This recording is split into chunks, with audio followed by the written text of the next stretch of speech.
Todos hemos oído hablar del ADN. Es a la vida lo que las letras a los libros.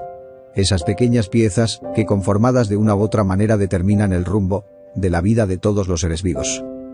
Su descubrimiento y desarrollo en los últimos 2 siglos ha supuesto uno de los hallazgos más importantes de la ciencia.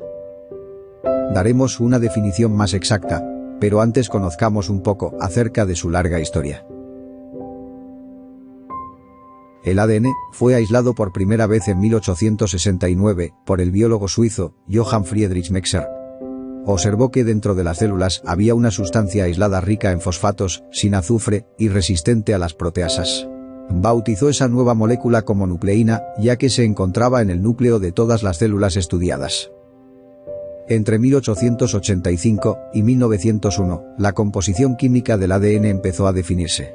En 1889, Richard Altman, patólogo alemán, redefinió esta sustancia con el término de ácido nucleico.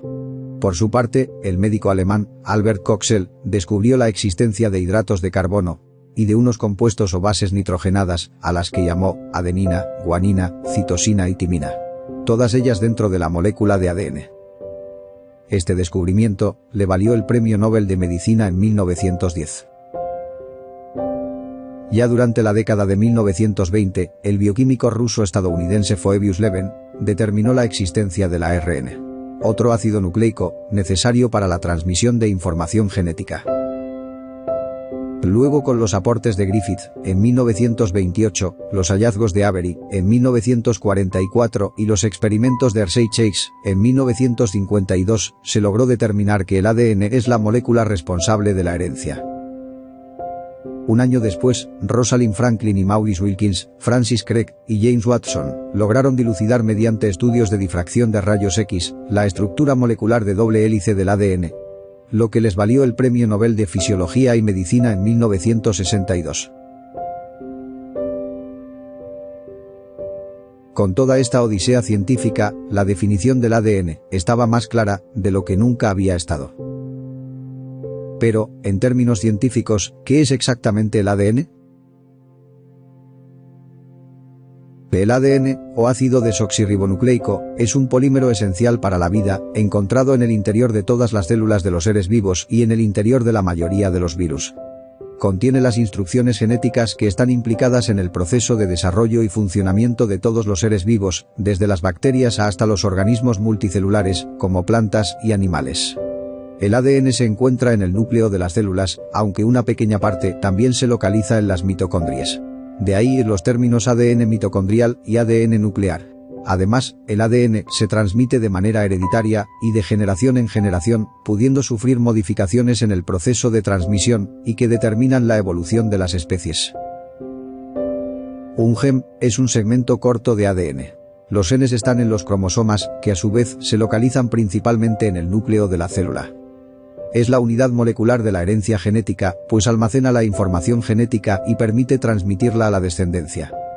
Hay aproximadamente 20.000 genes en cada célula del cuerpo humano. El ARN o ácido ribonucleico es el otro tipo de ácido nucleico que posibilita la síntesis de proteínas. Si bien el ADN contiene la información genética, el ARN es el que permite que ésta sea comprendida por las células. Todas las células del cuerpo humano, con excepción de los glóbulos rojos, tienen el mismo ADN, que está formado por aproximadamente 3.000 millones de nucleótidos, y se haya compactado unas 10.000 veces su tamaño original. Estirado, el ADN de una célula mide 2 metros.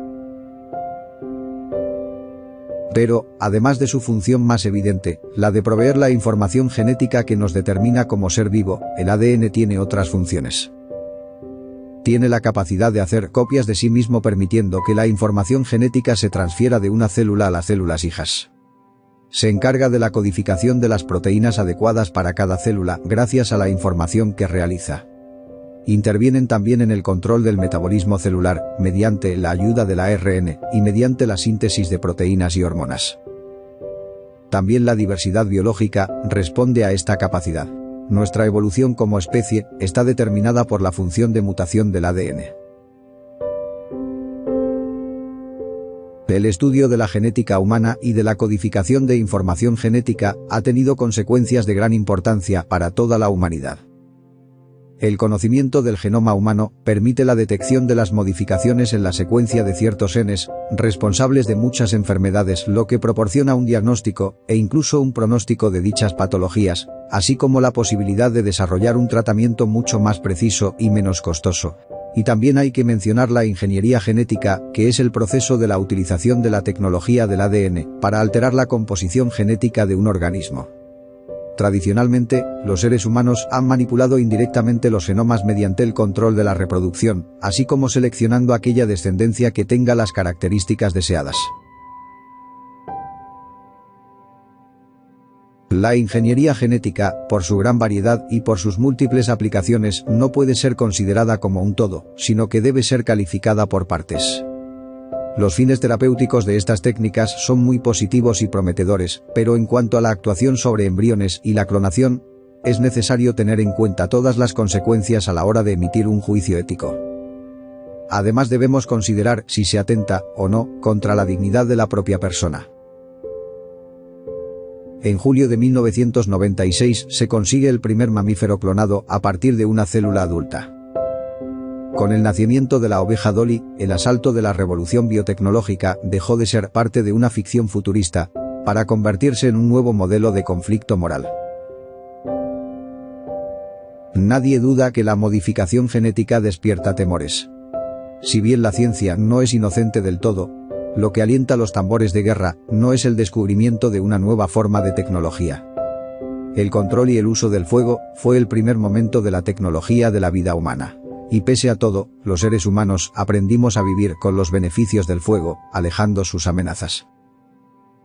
Bioética y derecho deben caminar conjuntamente para que los derechos fundamentales del hombre no se vean arrastrados por una revolución científica que sin prisa, pero sin pausa, sigue su inexorable camino. Gracias por ver este vídeo. Nos vemos en el siguiente, en Ciencia On TV.